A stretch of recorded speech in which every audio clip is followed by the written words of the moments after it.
Hello दोस्तों, स्वागत है आपका हमारे यूट्यूब चैनल रोशन सा स्टडी पॉइंट पे। तो आज हम लोग क्लास 12th का जो चैप्टर नंबर फर्स्ट इंडिया वाली बुक का जनसंख्या वितरण घनत्व वृद्धि और संगठन के बारे में बच्चों इस चैप्टर में हम पढ़ने वाले हैं। ठीक है बच्चों, तो शुरू करते हैं। हम पहले बात करते हैं आखिर जनसंख्या वितरण का मतलब क्या होता है। तो आप सभी को पता है कि भूपृष्ठ का अर्थ क्या होता है, यानी धरातल पर लोगों के वितरण या फैलाव को जनसंख्या वितरण कहा जाता है। और इसके साथ साथ अगर देखा जाए तो जनसंख्या वितरण को मुख्यतः 3 भागों में बांटा गया है, जिनमें से पहला बात करते हैं बच्चों उच्च जनसंख्या वाले क्षेत्रों के बारे में। तो उत्तर भारत जैसे कि आपका उत्तर प्रदेश, महाराष्ट्र, बिहार, पश्चिम बंगाल, मध्य प्रदेश, तमिलनाडु, राजस्थान, कर्नाटक, गुजरात और आंध्र प्रदेश जैसे राज्यों में भारत की लगभग 76% जनसंख्या निवास करती है। ठीक है बच्चों, इसके साथ साथ अगर बात की जाए कि मध्यम, यानी अगर मध्यम के बारे में बात की जाए तो असम, हरियाणा, झारखंड, छत्तीसगढ़, केरल और पंजाब और गोवा, इन राज्यों में भारत की जो जनसंख्या है वो मध्यम पाई जाती है। ठीक है बच्चों, इसके साथ साथ अगर बात की जाए भारत में सबसे कम जनसंख्या वाले क्षेत्रों के बारे में बात की जाए या अगर बात की जाए विरल जनसंख्या वाले क्षेत्र जैसे कि जम्मू कश्मीर, ठीक है, उत्तराखंड, हिमाचल प्रदेश और पूर्वी भारत के कुछ क्षेत्र, ठीक है, असम को छोड़ दिया जाए और केंद्र शासित प्रदेश दिल्ली को छोड़कर इन सभी राज्यों में क्या है बच्चों सबसे कम जनसंख्या निवास करती है। तो ये क्या होता है बच्चों, भारत में जनसंख्या का फैलाव है। अब बात करते हैं बच्चे आखिर जनसंख्या वितरण जो है उसको क्या क्या चीजें प्रभावित करती हैं। आखिर जो लोग हैं, ठीक है ना, वो किसी क्षेत्र में मतलब किस प्रकार से फैले हुए होते हैं। तो बात करते हैं, हमारे इसके 3 कारक होते हैं। पहला होता है भौगोलिक कारक, दूसरा होता है आर्थिक कारक, तीसरा होता है बच्चों सामाजिक एवं सांस्कृतिक कारक। ठीक है बच्चों, ये 3 कारक होते हैं जो जनसंख्या वितरण को प्रभावित करते हैं। अगर बात की जाए बच्चों भौगोलिक कारकों में, तो पहला आता है आपकी जल की उपलब्धता। जल की उपलब्धता का बच्चों अर्थ क्या होता है कि लोग उन्हीं क्षेत्रों में रहने की ज्यादा प्राथमिकता देते हैं जहां जल स्वच्छ और आसानी से मिल जाए। क्यों आप सभी को पता है कि जल एक मूलभूत आवश्यकता होती है। ठीक है, जैसे घर में खाना पकाने के लिए, नहाने के लिए जल की आवश्यकता होती है। तो इसीलिए लोग ज्यादातर जो लोग होते हैं वो नदियों के किनारे बसे होते हैं। जैसे आपने देखा होगा गंगा ब्रह्मपुत्र के मैदानी क्षेत्रों में जनसंख्या जो होती है इन क्षेत्रों में बहुत अधिक पाई जाती है, बहुत सघन पाई जाती है। दूसरा बच्चों आता है भू आकृति। भू आकृति का अर्थ क्या होता है बच्चों, लोग पहाड़ी और पर्वतीय क्षेत्रों में रहने की अपेक्षा जो मैदानी क्षेत्र होते हैं, जो जहां समतल मैदान होता है, उन क्षेत्रों में रहने की ज्यादा प्राथमिकता देते हैं। उदाहरण के लिए आप लोग जानते हैं, हमने अभी पढ़ा है कि जैसे उत्तर भारत के, जैसे उत्तर प्रदेश हो गया, बिहार हो गया, पश्चिम बंगाल, ये राज्य क्या है मैदानी क्षेत्रों में बसे हुए हैं। तो इन क्षेत्रों में जनसंख्या का आकार क्या होता है, बहुत अधिक होता है। तो भू आकृति भी जनसंख्या को प्रभावित करती है। तीसरा होता है बच्चों जलवायु। जलवायु का अर्थ क्या होता है, लोग ज्यादा ना ठंडे ना ज्यादा गर्म, लोग सम जलवायु में रहने की ज्यादा प्राथमिकता देते हैं। उदाहरण के लिए भारत की जो मानसूनी जलवायु है, ठीक है बच्चों, तो ये जनसंख्या के रहने के लिए क्या है बच्चों, उनकी अनुकूल है। इसके साथ साथ बात करते हैं मृदा के बारे में। मृदा क्या होता है, मृदा एक महत्वपूर्ण उपयुक्त कार्य बन जाता है। क्योंकि जो जनसंख्या उन्हीं क्षेत्रों में निवास करती है जहां की भूमि अधिक उपजाऊ होती है, ताकि वहां आसानी से क्रियाकलाप किया जा सके। अब दूसरा कारक हमारा बात की जाए तो आर्थिक कारक आता है बच्चों। आर्थिक कारक के अंतर्गत जैसे कि खनिज भी बच्चों क्या करता है, उद्योगों को बहुत मतलब अगर बात खनिज जो है ना, वो जनसंख्या को बहुत ज्यादा प्रभावित करता है। क्योंकि जिन क्षेत्रों में खनिज ज्यादा प्राप्त होंगे तो साधारण सी बात है कि उन खनिजों को बाहर निकालने के लिए मजदूरों की आवश्यकता होगी, यानी वहां रोजगार के अवसर ज्यादा होंगे। तो इसलिए लोग उन क्षेत्रों में बसते हैं जहां खनिज क्रियाकलाप ज्यादा होता है।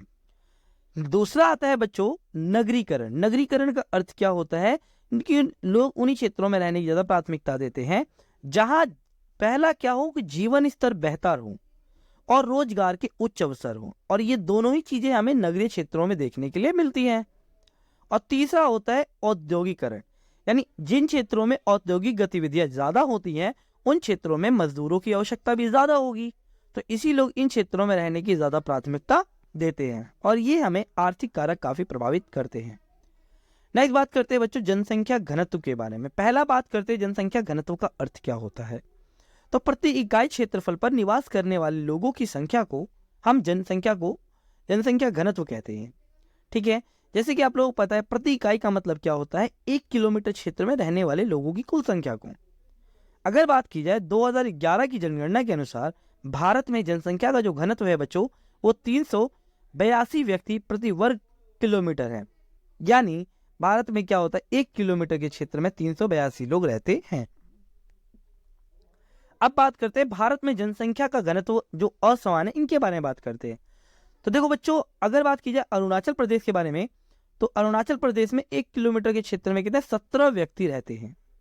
ठीक है, यानी हम कह सकते हैं कि अरुणाचल प्रदेश का जनसंख्या घनत्व सबसे कम है। अगर बिहार के बारे में बात की जाए तो बिहार का जनसंख्या जो घनत्व है वो 1106 व्यक्ति प्रति वर्ग किलोमीटर है। ठीक है, यानी भारत में सबसे अधिक जनसंख्या घनत्व वाला राज्य बिहार है। अगर केंद्र शासित प्रदेशों में देखा जाए तो दिल्ली का घनत्व सबसे अधिक है। ठीक है बच्चों, यानी दिल्ली का जो अगर घनत्व की बात की जाए तो अधिक है, कितना है 11,320 व्यक्ति प्रति वर्ग किलोमीटर है। इसके साथ साथ अगर बात की जाए अंडमान निकोबार द्वीप समूह की, तो अंडमान निकोबार द्वीप समूह में 46 व्यक्ति प्रति वर्ग किलोमीटर रहते हैं, यानी 1 किलोमीटर में 46 व्यक्ति निवास करते हैं। प्रायद्वीपीय भारत, प्रायद्वीपीय भारत का अर्थ क्या होता है बच्चों, यानी दक्षिण भारत का जो दक्षिण में है, उदाहरण के लिए केरल का सबसे अधिक घनत्व है 860 प्रति व्यक्ति वर्ग किलोमीटर यहाँ का जनसंख्या है घनत्व है। और इसके बाद जो है तमिलनाडु दूसरा स्थान है जो 555 है। कितना है बच्चों उसका जनसंख्या घनत्व 555। अब नेक्स्ट बात करते हैं भारतीय जनसंख्या वृद्धि की 4 प्रवृत्तियां हैं।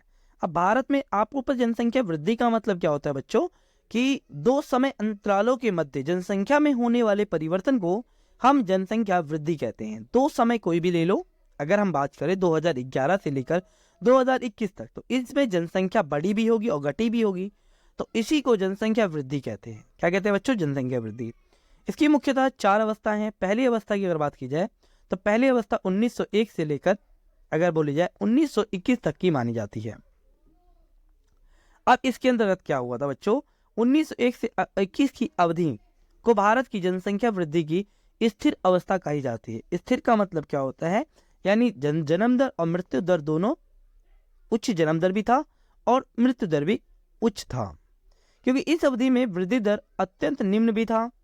यहाँ तक कि 1911 से 21 तक के दौरान जनसंख्या में ऋणात्मक वृद्धि दर दर्ज की गई थी। क्यों, क्योंकि बच्चों महामारियों के कारण, प्रथम विश्व युद्ध के कारण भी क्या हुई थी, मृत्यु हुई थी। दूसरी अगर बात की जाए, दूसरा हमारा था निरंतर वृद्धि की अवस्था या अवधि। इसकी माना जाता है 1921 से 1951 तक की अवधि मानी जाती है। इसे निरंतर भी कहा जाता है या निरंतर जनसंख्या वृद्धि की अवस्था भी कहा जाता है। अब बच्चों इस अवस्था में क्या हुआ था, इसे निरंतर भी कह सकते हैं, विस्तारित भी। इस अवस्था में स्वास्थ्य सेवाओं का विकास हो गया था। अब स्वास्थ्य सुविधाओं के विकास के कारण क्या हो गया बच्चों, मृत्यु दर में कमी आ गई थी, जिसके कारण क्या होती, अब मृत्यु दर में कमी आई, लेकिन जन्म दर तो हो रहा था ना, तो इस टाइम पे जन्म दर ज्यादा था और मृत्यु दर बच्चों कम थी। अगर तीसरी अवस्था की बात की जाए तो इसे हम कहते हैं तीव्र वृद्धि की अवधि, या हम विस्फोट वृद्धि भी कहते हैं। क्यों कहते हैं बच्चों, जानते हैं। 1951 से 81 तक की अवधि को हम तीव्र वृद्धि दर की अवधि कहते हैं। इस अवधि को भारत में जनसंख्या विस्फोट की अवधि के नाम से भी जाना जाता है। विकास कार्य तेज हो गया था, चिकित्सा सुविधाएं बेहतर हो गई थी, जीवन स्तर भी बेहतर के कारण मृत्यु दर में लगातार कमी आ गई थी और जन्म दर में उच्च वृद्धि दर देखी गई थी। इसके साथ साथ इस समय क्या हुआ था बच्चों कि प्रवास बढ़ गया था। इसके साथ साथ इसी अवस्था में क्या हुआ था बच्चों, भारत में अंतर्राष्ट्रीय प्रवास बढ़ गया था, जैसे कि पाकिस्तान से, नेपाल से, भूटान से और बांग्लादेश से। आपने पढ़ा ही होगा कि लगभग 80 लाख लोग बांग्लादेश से भारत आए थे। तो यहाँ क्या हुआ था कि अंतर्राष्ट्रीय प्रवास बढ़ जाने के कारण क्या हुआ था, इसमें तीव्र वृद्धि दर्ज की गई थी। और अगर बात की जाए चौथी अवस्था कही जाती है बच्चों घटती वृद्धि की अवस्था। अब इस अवस्था को हम 1981 के बाद के बोला जाता है या इसके आज तक का बोला जाता है। वैसे तो देश की जनसंख्या वृद्धि दर ऊंची बनी रही थी, परंतु इनमें धीरे धीरे मंद गति घटने लग गई थी। ठीक है ना। विवाह की औसत आयु में वृद्धि हो गई थी, स्त्रियों की शिक्षा में सुधार आ गया था बच्चों, जनसंख्या नियंत्रण के उपायों से लोग अवगत हो गए थे। ठीक है ना। और इस वृद्धि को घटाने में मदद मिली थी। ठीक है। और इसमें जन्म दर और मृत्यु दर दोनों ही निम्न था। इस प्रकार से जनसंख्या इस अवस्था को हम घटती जनसंख्या वृद्धि के नाम से भी जाना जाता है।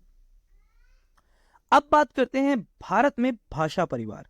तो भारत में अगर बात की जाए तो भाषाई परिवार या भाषाई परिवार भी कहा जाता है और भाषाई वर्गीकरण।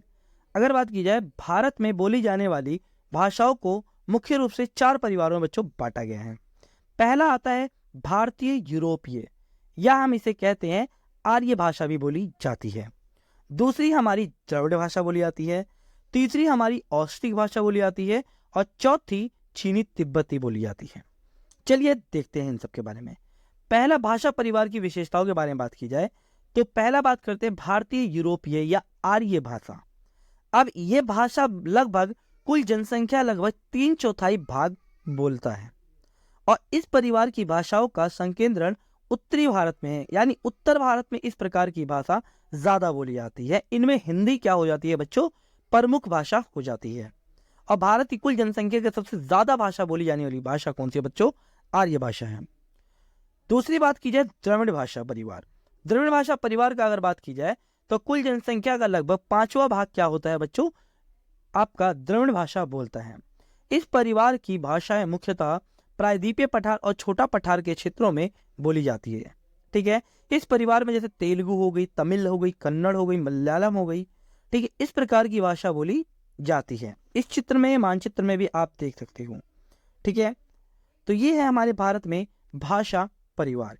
इसके साथ ऑस्ट्रिक और चीनी तिब्बती बोली जाती है, लेकिन बहुत ही कम बोली जाती है। ठीक है। अब बात करते हैं आर्थिक दृष्टि की, यानी आर्थिक स्तर की दृष्टि से भारत की जनसंख्या को 3 वर्गों में बांट सकते हैं हम लोग। ठीक है बच्चों, आर्थिक स्तर की दृष्टि से भारत की जनसंख्या को 3 वर्गों में बांटा जा सकता है। अब इसमें पहला आता है बच्चों मुख्य श्रमिक। अब मुख्य श्रमिक का अर्थ क्या होता है कि यानी वह व्यक्ति जो एक वर्ष में कम से कम 183 दिन से ज्यादा समय तक काम करता है, तो उसे हम मुख्य श्रमिक कहते हैं। दूसरा आता है सीमांत श्रमिक। सीमांत श्रमिक का मतलब क्या होता है, इसमें वह श्रमिक आते हैं जो एक वर्ष में 183 दिनों से कम दिनों तक काम करते हैं। ठीक है ना, जिन्हें हम सीमांत श्रमिक के नाम से जानते हैं। और अश्रमिक कौन से होते हैं, जो व्यक्ति पूरे साल, यानी जो व्यक्ति बेरोजगार होते हैं, उसे अश्रमिक के नाम से जाना जाता है।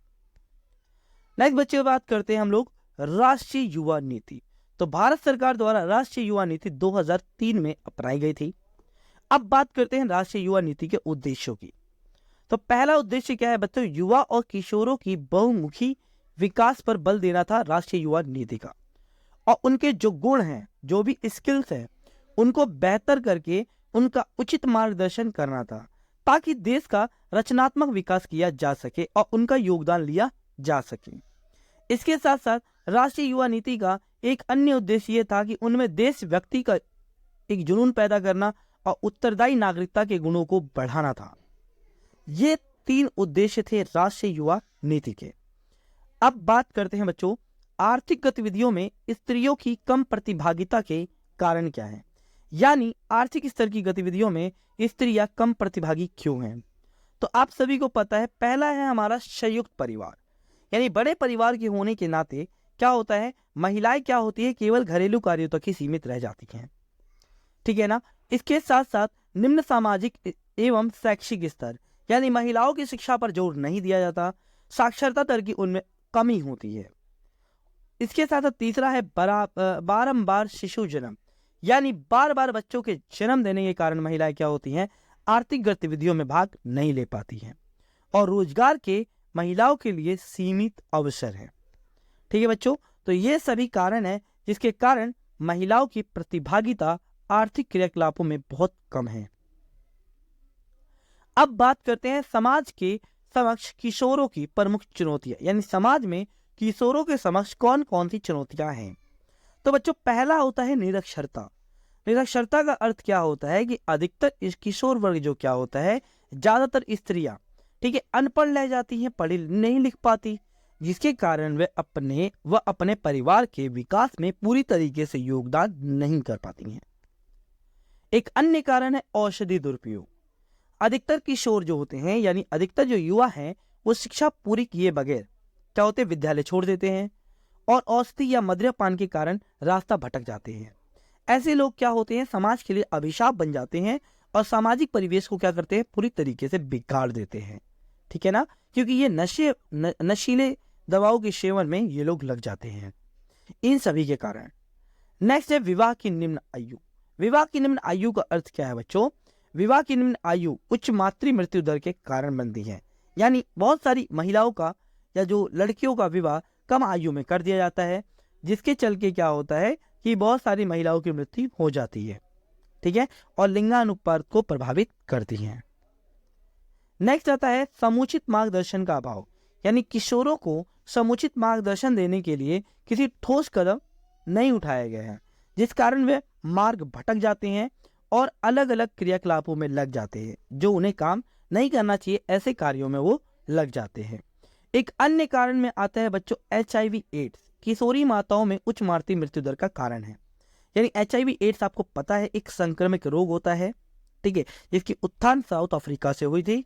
आप सभी को पता ही होगा कि साउथ अफ्रीका को ज्यादातर गरीब बनाने में किस बीमारी का योगदान है, तो बच्चों HIV एड्स का बहुत बड़ा योगदान है, ठीक है, इसके अंदर बहुत सारे युवा फंस जाते हैं।